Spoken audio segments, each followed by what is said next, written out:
On a eu une semaine difficile en bourse, les marchés ont paniqué, l'IA ne semble pas tenir ses promesses futures pour les investisseurs, et donc nos portefeuilles ont subi de fortes corrections ces temps-ci. On peut notamment le voir dans ce graphique du Fear and Greed Index, on voit que, on va dire en fin d'année 2024, on était quasiment en extreme greed, aux alentours des 50-75, on a descendu petit à petit jusqu'à arriver en extreme fear au niveau des tarifs de Trump, et ensuite on est remonté en quasi extreme grid pour ensuite redescendre petit à petit. Et là, du coup, en ce moment, on est sur les plus bas depuis quasiment du coup le milieu d'année 2025. Donc voilà, une peur qui est quand même très présente sur les marchés, qui est quasiment au même niveau que la période d'avril. On est en tout cas passé sous la barre de l'extrême fear la semaine dernière. Donc à voir comment ça va se passer.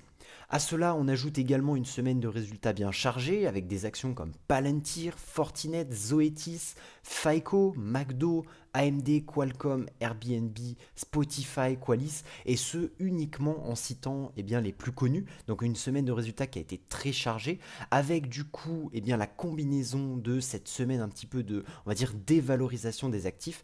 On s'est retrouvé avec des boîtes comme par exemple Palantir qui ont perdu plus de 10 à 15% en une seule semaine, en quelques jours même.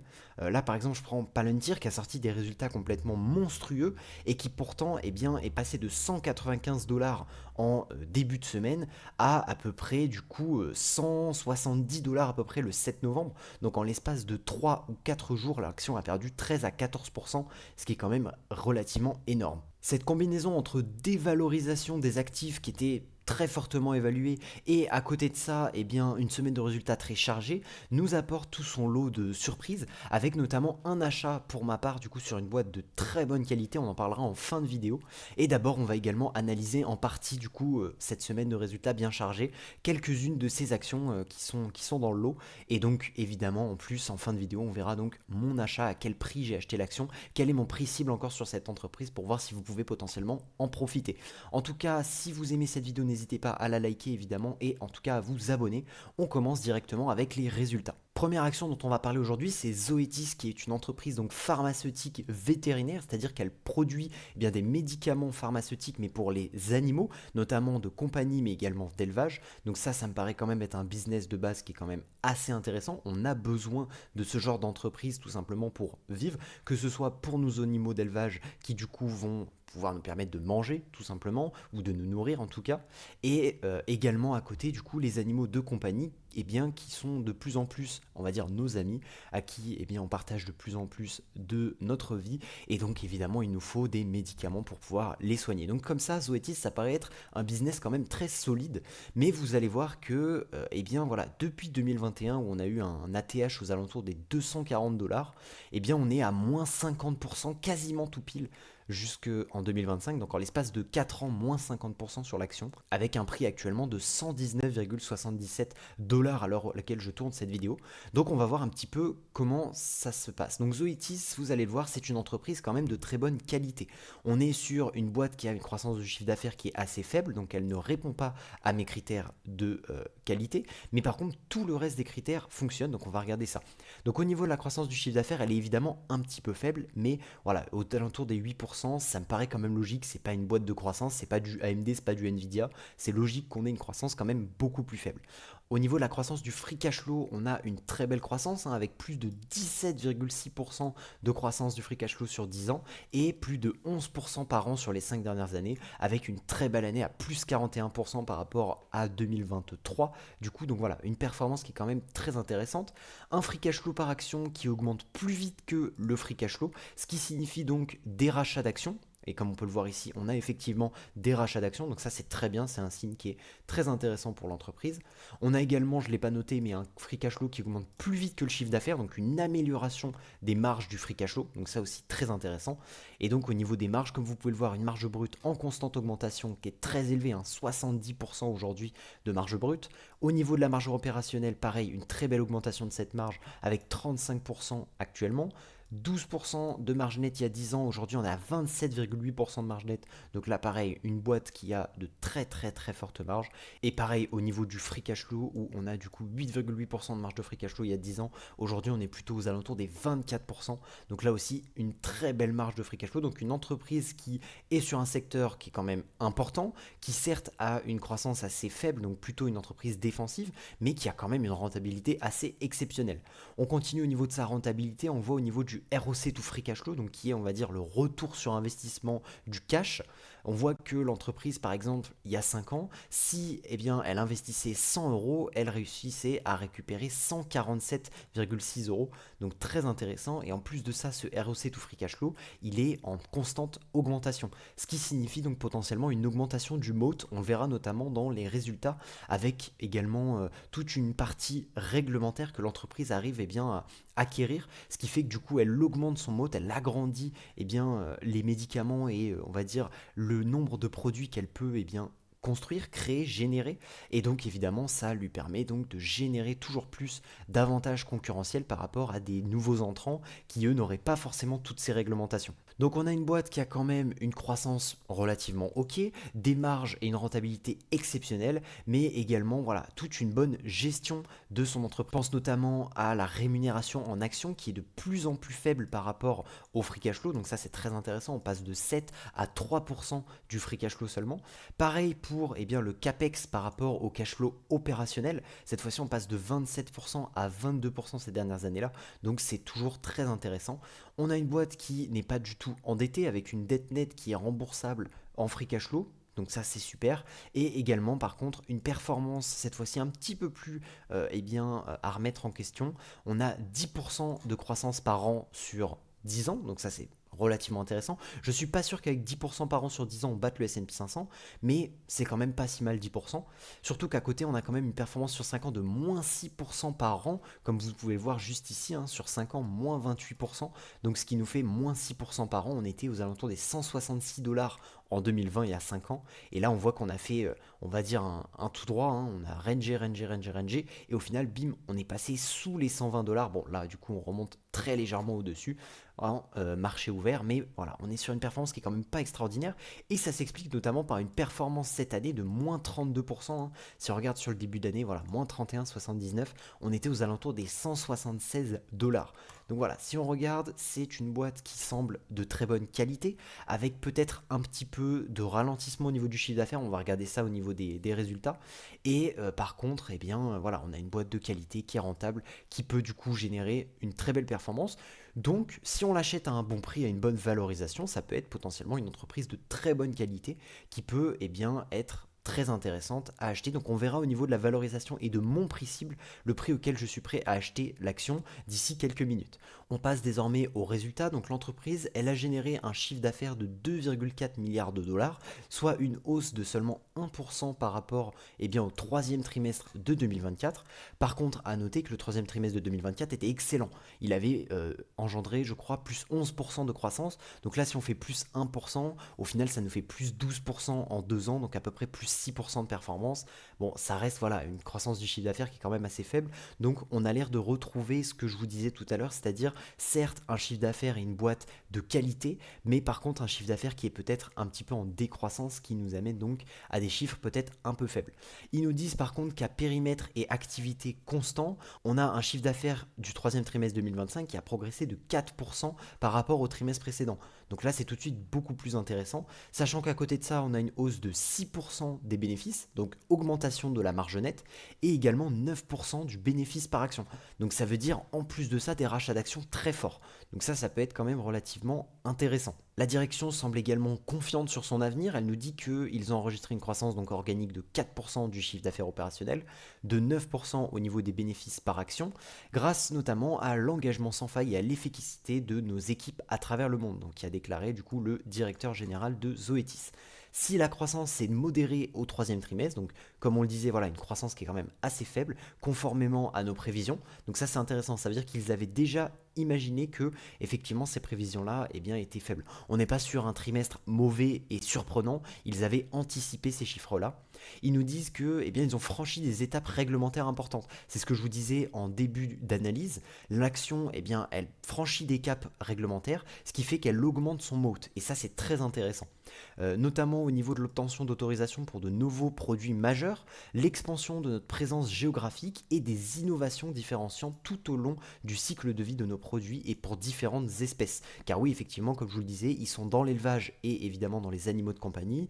Ils ont à peu près, je crois, 60 à 70% de leurs bénéfices qui viennent des chiens et des chats, mais il y a également les poissons, la volaille, le bovin. Voilà, ils touchent vraiment beaucoup d'animaux. Ils nous disent également qu'ils sont forts de leur excellence en matière de production, de relations solides avec leurs clients et également d'un portefeuille de projets qui est prometteur pour les années à venir. Donc ça, c'est évidemment quelque chose d'idéal, de très intéressant. Donc voilà, ils nous disent, nous sommes idéalement positionnés pour faire progresser la santé animale, commercialiser de nouveaux produits et assurer une croissance et une création de valeur durable pour nos actionnaires. Donc là, une action qui voit long terme et qui sur le long terme nous dit je crois en eh bien, notre entreprise et ça c'est tout de suite très intéressant. Concernant Zoetis, ils divisent leur segment en deux, on a les États-Unis et l'international, donc le reste du monde. Au niveau des États-Unis, on a une baisse par rapport à l'année dernière de 2%, mais une hausse à périmètre constant, donc ça c'est très intéressant. Ils nous disent qu'ils ont eh bien, perdu 9% de croissance par rapport à l'élevage, mais par contre, eh bien, en données constantes et à périmètre constant surtout, ils ont progressé de 14%, donc là c'est très intéressant également, porté notamment par la performance du portefeuille bovin, principalement dû à une meilleure offre de Celtiofur et par la croissance de l'ensemble du portefeuille pour l'élevage, notamment des vaccins. Alors là je me permets de faire cette analyse un petit peu en même temps que vous, je connais pas très bien le business, mais en tout cas ça semble être une boîte assez solide. Au niveau du chiffre d'affaires en segment international, on a une hausse de 3%, soit 6% en données constantes à périmètre constant. On a du coup des ventes pour les animaux de compagnie qui ont progressé de 8%, comparé du coup aux États-Unis où là c'était stable, donc une croissance à l'extérieur du monde qui a l'air d'être un peu plus élevée. On a également au niveau des animaux voilà, d'élevage qui ont reculé de 2% ces ventes-là. Par contre, on a 8% d'augmentation en croissance eh bien, organique, donc c'est-à-dire à périmètre constant également. Donc voilà, à voir un petit peu. Il va falloir qu'ici qu'on fasse donc des petites recherches pour voir un petit peu ce que ça donne. Est-ce que la croissance est réellement toujours présente ou est-ce qu'elle s'amenuise réellement? Il ne faut pas que écouter eh bien, le PDG, mais en tout cas le PDG semble être relativement très intéressé. Je regarde si on a quelque chose d'autre. Alors oui, si, on va avoir deux choses intéressantes. Regardez, on va avoir déjà toutes ces petites lignes en gras sur l'entreprise par rapport au trimestre qui en fait nous résument un petit peu tout ce qu'ils ont réussi à faire. Donc là par exemple on voit qu'on a le développement de la franchise douleur liée à l'arthrose de Zoetis, donc avec Lenivia et Portela. Donc ça c'est très intéressant, l'entreprise qui s'appuie pas que sur des chiffres mais également sur des faits. Qu'est-ce qu'ils font actuellement qui va faire progresser le business? Et effectivement voilà, on a le développement de la franchise liée à l'arthrose, on a la poursuite du développement des franchises clés en dermatologie et Simparica, j'espère que je prononce bien. On a l'innovation au chevet du patient grâce au diagnostic, on a le soutien aux éleveurs, le renforcement de sa présence commerciale aux États-Unis, etc., etc. Donc voilà, ça je vous laisserai le lire de votre côté. En tout cas, c'est des informations qui sont très importantes à lire. On continue avec les guidance, donc les prévisions de l'année prochaine. Zoetis met à jour du coup ses prévisions pour 2025. On est sur des revenus qui sont compris entre 9 milliards 400 millions et 9 milliards 475 millions, pardon, avec une croissance donc de 5,5 à 6,5%. Donc effectivement, comparé à sa moyenne récente, on est quand même sur des chiffres qui sont assez faibles. Si on prend la fourchette haute, c'est-à-dire 6,5, on est quand même plus bas que la croissance du chiffre d'affaires sur les 10 dernières années. Après, effectivement, on avait eu une belle croissance du chiffre d'affaires de 8,3% l'année dernière, mais voilà, 6,5 c'est quand même assez faible. Même si vous allez le voir, eh bien, on va avoir du coup un bénéfice qui va augmenter plus vite, donc de 5,5 à 7%, ce qui signifie potentiellement du coup une amélioration des marges au niveau eh bien, du business. Donc ça aussi c'est très intéressant. À noter que ces prévisions tiennent en compte les taux de change, mais également l'impact des droits de douane. Donc ça, c'est quand même assez intéressant. Faut y penser, les droits de douane, c'est pas terminé. Donc si l'entreprise les prend en compte, c'est quand même assez intéressant. Potentiellement qu'ils ont du coup diminué un petit peu leur croissance au vu des droits de douane, parce qu'effectivement, ils doivent aller, j'imagine, faire donc des ventes et des achats potentiellement sur un petit peu plusieurs pays, on va dire. Donc les droits de douane doivent être quand même assez impactants pour cette boîte-là. Mais en tout cas, voilà, on est sur une boîte qui a une croissance qui ralentit quand même assez faiblement, mais qui est quand même une entreprise de qualité. Donc on va voir ce qu'on va pouvoir lui mettre. Au niveau de sa valorisation, du coup, donc quel serait mon prix cible? Donc j'ai noté le ticker, le nombre d'actions, le cash, la dette et également les free cash flow actuels de l'entreprise. Et donc on va essayer d'avoir une performance de 13% par an en s'imaginant une hypothèse de croissance des free cash flow et également un price to free cash flow dans 10 ans que l'entreprise du coup pourrait avoir. Actuellement, si on regarde Zoetis sur les 20 dernières années, c'est bien ça, on est sur des price to free cash flow qui sont très très élevés. Actuellement, par exemple, on est à 23,7 fois le price to free cash flow. Donc c'est déjà beaucoup pour une entreprise qui a seulement une croissance de à peu près 8% sur les 5 dernières années. Et on a également du coup un price to free cash flow au plus bas de 27, on a également 26 en 2013, mais voilà, Zoetis, si on regarde les 5 dernières années, c'est une boîte qui s'est toujours vendue extrêmement cher. Et donc c'est pour ça qu'actuellement il y a cet effet, on va dire, d'opportunité où les gens se disent il faut vite investir sur Zoetis parce que l'action va repartir à 50 fois le free cash flow. Personnellement, ce n'est pas mon avis. Personnellement, je trouve que acheter une boîte aux alentours des 40-50 fois le free cash flow pour une boîte de ce calibre-là, je trouve ça quand même assez énorme. Je trouve que c'est une entreprise qui a été toujours très surévaluée. Même si c'est une action long terme, je préfère quand même avoir une marge de sécurité. Donc ça, on va bien l'inclure dans notre business. Actuellement, on est à 23 fois le free cash flow. Si l'entreprise continue d'avoir une croissance assez faible de son chiffre d'affaires et donc une croissance du free cash flow qui évidemment au fur et à mesure va se mettre à ralentir, je mettrai quand même plutôt, on va dire, un price to free cash flow aux alentours des 20, on va commencer, on va dire au niveau de 20. Et une croissance du free cash flow, on l'a vu, donc là on était sur du 11% par an sur 5 ans, avec une belle croissance du free cash flow sur cette année-là. Je mettrai, on va dire, allez, pour commencer, 12%, ça me paraît quand même très optimiste. Mais voilà, on est déjà sur un prix d'achat aux alentours des 100 dollars. Il faudrait encore une baisse de 20%, ce qui est quand même plutôt beaucoup. Si on décide par exemple de se dire qu'on va mettre une croissance du free cash flow par exemple à 9%, mais un price to free cash flow à 25, ça nous mettrait quand même aux alentours des 100 dollars. Ça paraît quand même assez faible. Et si on reste à 25, il faudrait 12% de croissance.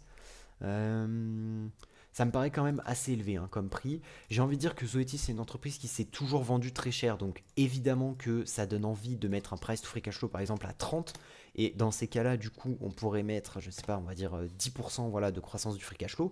Donc ça paraît être des hypothèses de croissance de free cash flow très probables. Par contre, le price to free cash flow, 30 pour une entreprise comme Zoetis, même si c'est une belle boîte, je ne serais pas capable de lui mettre plus de 25 au niveau de sa croissance. Voilà, on a quand même des défauts sur cette boîte. Et donc, à ces alentours-là de croissance de free cash flow, aux alentours des 10%, ça me paraît quand même viable. Donc moi, personnellement, j'aurais, on va dire, un prix d'achat aux alentours des 105-100 dollars. Voilà. Si on regarde sur le graphique, c'est pas si loin que ça. Actuellement, le plus bas qu'on a eu sur les dernières années, tac, tac, tac, tac, tac, ça nous ramènerait à peu près au niveau du Covid. Voilà. Donc on est à 19% de gain actuellement. Voilà, ça serait du coup un peu plus de 10-15% de performance. Voilà, 13% à peu près de performance en moins, donc de diminution.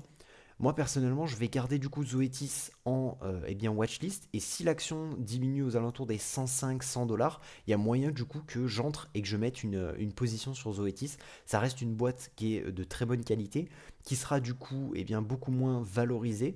Donc voilà, ça me paraît être une opportunité quand même très intéressante. On passe à la prochaine action, Fortinet. Donc Fortinet qui actuellement est à 82 dollars. Comme vous pouvez le voir sur 5 ans, elle a subi une très forte baisse d'à peu près 30% depuis du coup le mois de juillet. Alors là du coup on est un petit peu remonté, on est plutôt aux alentours des 20%.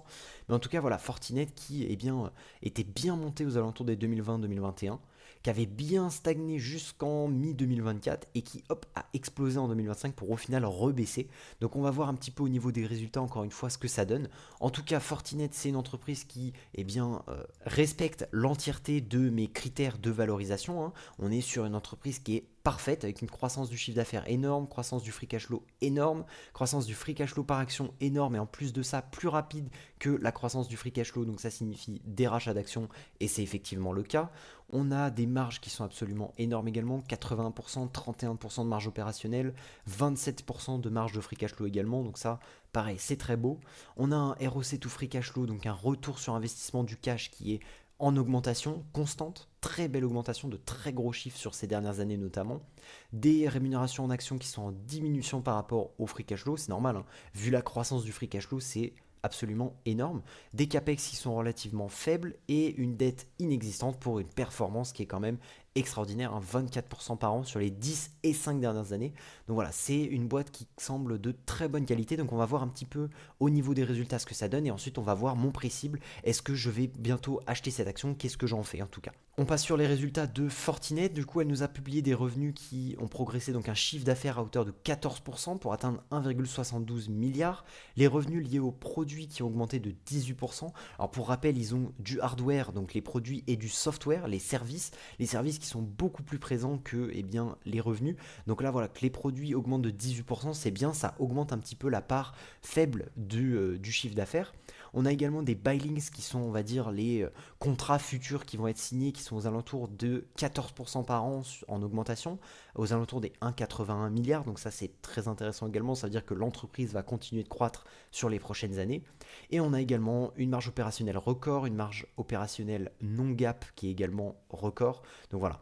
Le PDG nous dit qu'ils sont ravis de leurs excellents résultats du troisième trimestre, fruit de leur culture d'innovation et d'orientation client, qui se traduit par une forte demande pour leurs solutions auprès d'organisations de toute taille. Voilà, donc ça c'est également très intéressant. Ils nous disent que fort de leur position de leader dans les domaines des pare-feux et du SD-WAN, grâce à leur système d'exploitation unifié FortiOS, car pour rappel, Fortinet c'est ça son avantage concurrentiel, c'est une plateforme unifiée qui ramène tout.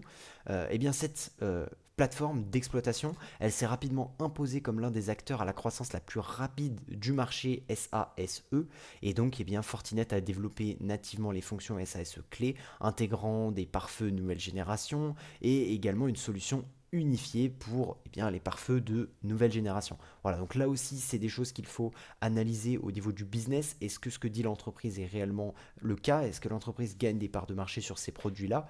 En tout cas, ça a l'air d'être des produits de très bonne qualité, et comme ils nous le disent, du coup cette solution qu'ils offrent à leurs clients apporte une flexibilité maximale pour le déploiement d'un contrôle d'accès sécurisé en périphérie de réseau, et ça confère un avantage concurrentiel durable pour l'entreprise. Fortinet nous dévoile également les faits saillants de l'entreprise. Donc là, comme Zoetis, on a une partie spécialement conçue pour le futur de l'entreprise. Qu'est-ce qu'ils font actuellement qui améliore le business? On a notamment le fait, par exemple, qu'ils ont été reconnus comme leaders dans le premier Magic Quadrant 2025 de Gartner pour les pare-feux hybrides mesh, se classant au premier rang en termes de capacité d'exécution. Donc ça, c'est ce genre d'informations qui, lorsqu'on connaît le business, sont très intéressantes à prendre en compte. Ils nous ont également sorti des guidance pour le quatrième trimestre de 2025. Ils prévoient notamment des revenus compris entre 1,825 et 1,885 contre, on était à 1,72 milliard, donc une très belle augmentation par rapport à un trimestre à l'autre. On a également une marge brute qui devrait être comprise entre 79 et 80% et une marge opérationnelle entre 34,5 et 35,5% de marge. Donc c'est aussi une marge qui est très intéressante. Et pour du coup l'année 2025 complète, il nous prévoit 6,720 milliards à 6,780 milliards de dollars. Donc là aussi une très belle croissance par rapport à l'année dernière. On a également des revenus qui se situent entre 4,575 et 4,595 milliards, une marge brute à plus de 80%, une marge opérationnelle à plus de 34%. Donc là aussi c'est très très intéressant. L'entreprise Fortinet qui nous sort des résultats quand même relativement convaincants, certes avec une croissance beaucoup plus faible que ce qu'on a pu avoir, aux alentours des 22%, là on est plutôt aux alentours des 14%, mais en réaccélération par rapport à l'année dernière, où l'année dernière on avait sorti 12,3% de croissance. Donc moi un trimestre qui nous sort 14%, une année qui nous sort à peu près 12-15%, ça paraît quand même relativement intéressant pour Fortinet. Donc ça c'est super. Si on veut calculer la croissance actuelle du chiffre d'affaires par rapport aux prévisions, on a sur annuel du coup l'année dernière 5,96 milliards de chiffre d'affaires. Là actuellement sur les prévisions, il nous dit 6,720 à 6,780. Donc on va se faire ça en direct, on va essayer de calculer. Donc 6,720 fois 100 divisé par 5,96 milliards, on serait du coup sur une croissance actuelle de 12,75 milliards par rapport du coup à 2024. Donc voilà, une croissance comme je le disais qui est un petit peu plus faible, hein. Donc là on est à 12,3 en 2025, on sera à 12,7, 13% à peu près, aux alentours des 13% de croissance, donc légèrement en augmentation, mais quand même relativement faible effectivement par rapport à la croissance du chiffre d'affaires des 10 et 5 dernières années. Effectivement, c'est peut-être pour ça que l'action a diminué, on va voir ça tout de suite, mais en tout cas voilà, une entreprise qui reste d'extrême qualité, donc qu'on va valoriser bien évidemment pour essayer de trouver un prix juste. Au niveau de la valorisation, alors je vais enlever ces hypothèses là parce que c'est pas les hypothèses de Fortinet. Voilà. On a du coup déposé Fortinet, le nombre d'actions, le cash, la dette, les cash flows de l'entreprise. Actuellement, on a un prix de 83,65 $. On va regarder également le price to free cash flow, on va dire, des dernières années. Alors si je tape FTNT Fortinet, Metrics PFCF ratio, pardon, sur les 20 dernières années, alors on voit que en règle générale, on a, j'ai l'impression, depuis à peu près 2018, une augmentation, on va dire, tu vois, un price to free cash flow, on va dire, qui est en hausse la plupart du temps. Faudrait essayer de voir au niveau du business si c'est parce qu'on a une amélioration, par exemple, de la qualité de l'entreprise ou si c'est simplement qu'actuellement on est sur une phase plus valorisée que d'habitude. En tout cas, actuellement, on est sur 31 de price to free cash flow, donc c'est quand même assez important, hein. Si on regarde les 5 dernières années, le plus bas qu'on a eu, c'est quand même 20. Là, on est actuellement à plus de 30. Voilà, il y a quand même moyen de reperdre encore un petit peu en termes de résultats. On a eu 26,66 en juin 2024 également, donc à voir un petit peu ce que ça donne. Si du coup on lui donne donc un price to free cash flow qui est quand même assez élevé, pas au niveau de 30 parce que c'est pas une entreprise parfaite, mais peut-être aux alentours aller des 26, on peut dire ça comme ça, parce que ça reste une entreprise de très bonne qualité. On voit que 26 c'est ce qu'elle a réussi à avoir récemment, hein, en juin 2024. Ça paraît pas être une opportunité de dingue d'acheter Fortinet à 26, mais ça paraît quand même être un bon point d'entrée pour l'action. Ça change en tout cas des 35-45 fois le free cash flow. Donc voilà, aux alentours des 26. Et au niveau de la croissance du free cash flow, alors je pars du principe que actuellement on a du coup voilà, des fondamentaux qui augmentent plus vite au niveau du free cash flow que du chiffre d'affaires, sauf ces dernières années où on a un peu plus de mal pour faire grossir le free cash flow. On pourrait potentiellement mettre du coup, j'ai envie de dire, une croissance assez similaire. Là, ces dernières années, du coup, on est à 13% de croissance du chiffre d'affaires. Si on met 13%, on sera aux alentours des 80 $. Là, on est à 83. Ça paraît relativement acceptable. Après, on peut se dire que potentiellement la croissance du free cash flow va augmenter un peu plus vite que le chiffre d'affaires, donc on pourrait se dire allez 14% et se diminuer peut-être un petit peu le price to free cash flow pour prendre un peu plus de marge de sécurité aux alentours de 22. On serait donc à peu près à 75 $ le prix d'achat optimal, donc mon prix juste. Donc si on regarde ce que donne 74 $ à peu près, hein, si on regarde ça, ce serait le plus bas de 2025, hein, si je ne me trompe pas. Ouais, ce serait ça. Le plus bas de 2025 qui du coup est aux alentours des 74,39. Donc si on avait acheté potentiellement au plus bas de 2025 l'action Fortinet, potentiellement que voilà, on serait sur un prix d'achat relativement intéressant. Je partirais quand même d'une analyse plus calme, on va dire, plutôt aux alentours des voilà, 70-65 $ personnellement, pour avoir vraiment une marge de sécurité importante. Mais quand on regarde, voilà, ça paraît pas non plus complètement aberrant, hein. On était aux alentours des 55% il y a ne serait-ce que un an et demi. Ça me paraît correct. Voilà. Donc je pense qu'actuellement Fortinet est encore légèrement surévalué. On reste sur une entreprise de très bonne qualité et les investisseurs le savent, donc il y a un petit premium dessus à payer. Mais voilà, moi j'aimerais bien que ça rediminue encore un petit peu pour potentiellement faire un gros point d'entrée sur cette action, évidemment de très bonne qualité. Donc voilà, vous avez mon prix cible à peu près aux alentours des 70-60 $. Ça pourrait être un prix quand même relativement intéressant. On va dire qu'au niveau des 70-72 $, je pourrais commencer à m'intéresser très fortement à Fortinet. Peut-être entrer une petite position avant que ça se termine. On passe désormais à Qualis, l'action que j'ai achetée du coup ce trimestre, donc une action de très bonne qualité, Qualys, on va voir ça, hein, qui du coup eh bien, a subi quelques difficultés hein, par rapport à son all-time high de 2023.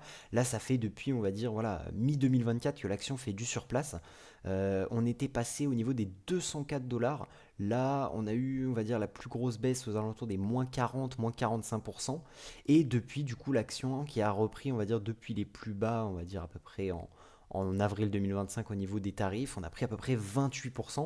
Donc on va voir tout de suite cette action qui est évidemment de très bonne qualité. Voilà, donc déjà c'est une entreprise qui eh bien, respecte tous mes critères de qualité. Donc ça c'est très intéressant. On a une croissance du chiffre d'affaires qui est très élevée, même si on est en légère diminution hein, ces dernières années. Donc attention à ça, la croissance doit repartir pour les prochaines années pour ne pas que Qualys soit une sorte de value trap. On a également une croissance du free cash flow qui est plus intéressante que eh bien, le chiffre d'affaires sur les 10 dernières années. Donc ça signifie une augmentation des marges du free cash flow. On verra ça par la suite. Sauf sur la dernière année où on a une croissance négative du free cash flow. C'est aussi pour ça que l'action a bien chuté et on verra donc par la suite que les marges avaient légèrement diminué également. On a également une croissance du free cash flow par action qui est plus rapide, donc qui signifie du rachat d'actions. Vous connaissez la musique. On a une marge brute qui est en constante augmentation. Opérationnel, net, free cash flow, c'est pareil. Sauf au niveau du free cash flow, pardon, j'avais pas fait attention. On a sur les 5 dernières années une croissance du free cash flow à 30% et sur cette année 25,5%. C'est notamment expliqué par rapport à la baisse du free cash flow alors que le chiffre d'affaires augmente. Donc les marges du free cash flow sont plus diminuées que le chiffre d'affaires. C'est logique, c'est normal. En tout cas, 25,5% de marge de free cash flow, ça reste très intéressant. On est sur une petite boîte, hein, 5,45 milliards de capitalisation. Donc ça explique pourquoi ils ont un ROC to free cash flow qui est relativement faible, mais en augmentation. Donc ça signifie encore une fois une augmentation du moat de l'entreprise. Et ça, c'est tout ce qu'on aime voir, évidemment. On a des SBC to free cash flow qui sont relativement élevés. Donc c'est des rémunérations en actions aux salariés qui du coup va diluer les actionnaires. Donc voilà, attention quand même à ce que ça ne dépasse pas les 30-40%. Là actuellement on est à 33 mais on a un free cash flow qui est plus faible. Sinon on était plutôt sur une tendance baissière, hein, passant de 38 à 26%. Donc à voir un petit peu ce que ça donne. En tout cas au niveau du CAPEX par rapport au cash flow opérationnel, là on est sur une forte diminution et ça c'est très intéressant. Avec une performance qui bat le S&P 500 hein, sur les dernières années, 13,7% par an. Par contre, sur les 5 dernières années, pas du tout. C'est comme je vous l'ai dit, hein, une performance qui, sur 5 ans, eh bien, est quand même en assez grosse stagnation. On est à 64,61% sur 5 ans. C'est pas si mal, mais très récemment, quand j'ai acheté l'action à peu près aux alentours des 125 dollars, on était seulement à 37,9% sur 5 ans. Là, c'est très très faible. Heureusement, l'entreprise nous a sorti de bons résultats et a explosé à la hausse, plus 24% de chiffres. Donc là, au niveau des résultats, on a un revenu qui eh bien, augmente à plus de 10%, à 169,9 millions comparé aux 153,9 millions du même trimestre de l'année dernière. Donc ça c'est très intéressant. Au niveau des gross profits, donc des profits bruts, on est à une augmentation de 14% par rapport au trimestre dernier. Et donc vu qu'on a une augmentation plus importante que le chiffre d'affaires, ça signifie qu'on va avoir une marge brute en augmentation. Donc effectivement, la marge brute qui est à 84% comparée à 81% au trimestre dernier. Donc ça, c'est très intéressant. On a également un operating income, donc des revenus opérationnels qui augmentent de 33%. Donc là, c'est une belle augmentation du revenu opérationnel. Ce qui nous donne du coup une marge opérationnelle à hauteur de 35% comparé aux 29% par rapport au trimestre 2024. Donc là par contre on a une très grosse augmentation de la marge opérationnelle. Ça c'est quelque chose qui me plaît énormément. Si on regarde au niveau des operating cash flow, on a une augmentation de 48% des operating cash flow, soit une marge de free cash flow de 53%. Actuellement, on est à 25,5%. Donc on a une très belle marge. Donc effectivement, une croissance du free cash flow sur l'année dernière qui était relativement faible. Mais au final, on a une explosion sur cette année 2025 qui va bien rattraper au niveau du chiffre d'affaires. On a du coup encore une fois le fameux business highlights, donc tous les faits saillants, on va dire les faits importants du trimestre qui ont été donnés. On a eu la même chose sur Fortinet et Zoetis et c'est encore une fois quelque chose qui me plaît énormément. On a eu notamment voilà, des autorisations pour leur plateforme, on a eu également des réglementations qui ont été reçues. Ça c'est des choses que j'ai lues dans mon coin évidemment avant d'acheter l'entreprise. Et elle nous donne également sa guidance, donc tout comme Fortinet et évidemment Zoetis. Au niveau de la guidance pour le quatrième trimestre, on a du coup une performance au niveau du chiffre d'affaires qui devrait augmenter de 8 à 9%, ce qui est relativement intéressant, c'est un petit peu plus faible que ce trimestre, mais Qualys a souvent, on va dire, des guidance qui sont relativement faibles et qui arrivent du coup à être battus. Donc on serait potentiellement sur la fourchette hausse, donc à peu près aux alentours des 8,5, peut-être 10% de croissance, donc ça c'est très intéressant. À côté de ça, on a également les full year guidance, donc la guidance pour l'année 2025. Et là, on voit qu'ils ont augmenté la guidance, donc les prévisions pour l'année. On est passé d'une croissance du chiffre d'affaires entre 656 et 662 millions à une fourchette basse à 665,8 à 667,8 millions. Donc la fourchette basse de leur nouvelle estimation qui est plus élevée que leur fourchette hausse de l'ancienne estimation. Donc c'est comme ce que je vous disais, la croissance du chiffre d'affaires qui est souvent plus élevée que ce qu'ils nous mettent en début d'année ou en début de trimestre. Donc là, c'est également très intéressant. Est-ce que j'ai noté autre chose? Oui, la croissance du chiffre d'affaires sur les 9 derniers mois qui est du coup en belle augmentation, hein, un peu plus de 10%, 493 millions à 448 millions par rapport à 2024. On a également du cash qui est relativement stable, hein, on a seulement perdu 7 millions de cash. C'est pas quelque chose qui m'inquiète spécialement. Et à côté de ça, je voulais également vous montrer le free cash flow. Voilà. On a, comme je vous le disais, une augmentation énorme du cash flow opérationnel. On a vu 48% sur ce trimestre, ce qui nous donne du coup 233 à 196, donc une très belle augmentation sur les 9 derniers mois. Et à côté de ça, du coup, on a un capex qui est en diminution, avec un capex à peu près à 6,5 milliards en 2024 contre 4,3 milliards actuellement. Et donc la différence entre le cash flow et le capex nous donne les free cash flow. Les free cash flow donc de 229,475 milliards par rapport à 189,875 milliards. Donc si on se calcule ça, ça nous donne une croissance du free cash flow et bien de donc 229,475 fois 100 divisé par 189,875 moins 100, on est du coup à une croissance du free cash flow de 20,85% sur un an pour l'instant, sur les 9 derniers mois. Donc c'est une très belle croissance du free cash flow, je suis très content de ce chiffre-là, et donc très content d'avoir Qualys en portefeuille. Au niveau de la valorisation de l'entreprise, donc là c'est pareil, mon prix cible, qu'est-ce que ça donne? Donc j'ai rentré le ticker, le nombre d'actions, le cash, la dette et actuellement les cash flows de l'entreprise. J'ai également mis une hypothèse de croissance qui est relativement intéressante, hein.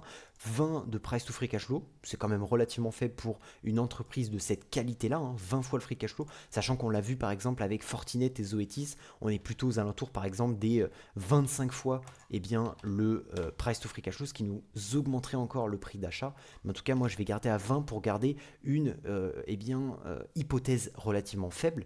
Et une croissance du free cash flow également de 9% par an, c'est très faible par rapport à ce qu'ils ont, 9%, voilà, bon, c'est quand même relativement conservateur. Là, cette année, on fait plus 20%, donc ça veut dire 10% par an sur 2 ans, sachant que cette année, on avait fait du négatif. Également du 11% sur 5 ans, donc, et du 24% sur 10 ans. Donc si l'entreprise se maintient à ce niveau-là, elle pourrait faire à peu près 10-12% de croissance du free cash flow, donc on serait sous-évalué. Et si l'entreprise reprend de sa superbe et réussit à réaugmenter un petit peu sa croissance, et bien là on pourrait très facilement retomber sur du 14 à 16% de croissance du free cash flow.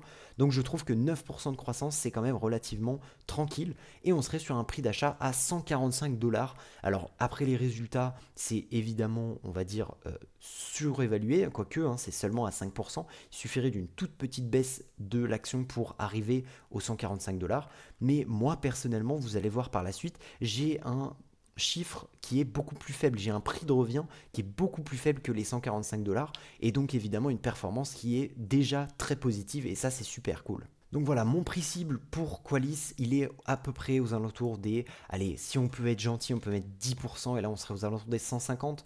Donc on peut se dire entre 150 et 145 dollars, on arrive sur un prix cible qui est relativement intéressant. Donc on y est, hein. On est sur une action qui actuellement semble relativement bien évaluée, et ça c'est très très très cool. Au niveau du coup de l'action, on passe à la suite pour découvrir ma position. Donc en conclusion, cette semaine difficile a fait ressortir pas mal d'opportunités sur les marchés pour de potentiels investissements long terme dans des belles boîtes de qualité comme on l'a vu actuellement, hein. Entre eux, comme je vous le disais, des valorisations des entreprises très fortement évaluées comme Zoetis et Fortinet, et également des résultats qui sont certes exceptionnels mais qui du coup sont compensés par cette semaine dernière qui était assez mauvaise. Ça nous donne du coup des belles opportunités, des belles actions qu'on peut avoir à des prix qui sont quand même relativement intéressants, hein. On est quasiment à aller, on va dire, 10-15% peut-être de surévaluation par rapport à mes prix cibles. Mais pour quelqu'un qui aurait une marge de sécurité un peu plus faible, ça peut être des actions qui sont achetables dès maintenant. Donc, à voir selon vos analyses. Évidemment, je ne donne pas de conseils d'investissement. C'est vous qui faites vos propres recherches. La valorisation actuelle de ces entreprises, je pense notamment à Zoetis et à Fortinet, elle n'en fait pas forcément de superstars en devenir, hein. On n'est pas sur des actions qui vont faire 30% par an sur les 10 prochaines années, à moins d'une explosion évidemment de la croissance. Mais pour l'instant, voilà, ça reste, on va dire, un petit peu cher, selon moi, pour être sûr et persuadé de battre le S&P 500. Mais en tout cas, c'est forcément expliquer ce petit premium de valorisation de par le business en or de ces entreprises et la tendance long terme sur lequel elles surfent chaque année, hein. On a Zoetis qui certes a une petite croissance, mais qui risque de durer, hein. On aura toujours besoin de soins pour les animaux, que ce soit d'élevage ou de compagnie, et on aura également toujours besoin de Fortinet pour la sécurité, voire même on en aura toujours de plus en plus besoin. Donc voilà, c'est tout ce que j'aime voir personnellement, des boîtes de qualité qui sont massacrées par le comportement irrationnel des marchés, et moi personnellement je garde ma stratégie long terme, je garde un pragmatisme constant, et donc je profite de ces opportunités-là. Très content également d'avoir du Qualis en portefeuille qui commence très bien sa route avec une très jolie performance. Donc comme vous pouvez le voir, Qualis, on est à peu près aux alentours des 150-153 dollars par rapport au chiffre actuel, à l'heure à laquelle je tourne la vidéo. Et donc moi, mon prix moyen, il est à 126 dollars. Donc voilà, on a ici mon achat, hein, qui est du coup sur la borne basse, on va dire, des dernières années. Et on a du coup une base des coûts de 10 actions pour un total de 1270 euros investis pour l'instant, avec une valeur de marché qui a pris 19%, soit 1509 dollars actuellement. Donc très content, hein. J'achète l'action. Une semaine plus tard, on a une baisse relativement modérée de l'action pour une question de futurs résultats, potentiellement un peu de peur au niveau des résultats. Et au final, l'entreprise qui nous sort de bons résultats trimestriels et l'action qui explose à la hausse, qui prend plus de 20%. Et ça, c'est superbe. Donc voilà, déjà, on va dire 240 euros de gagné, c'est super pour l'action Qualis. C'est tout pour cette analyse. N'hésitez pas à vous abonner pour les prochaines vidéos, savoir quelles entreprises j'ai en portefeuille, quels achats je vais faire. N'hésitez pas également à liker cette vidéo si vous l'avez aimé, si vous avez apprécié mon analyse, mes différents prix cibles et mes convictions. Et également, n'hésitez pas à envoyer un petit commentaire pour me dire si vous avez du Zoetis, du Fortinet ou du Qualis en portefeuille. C'est Antoine, je vous dis ciao.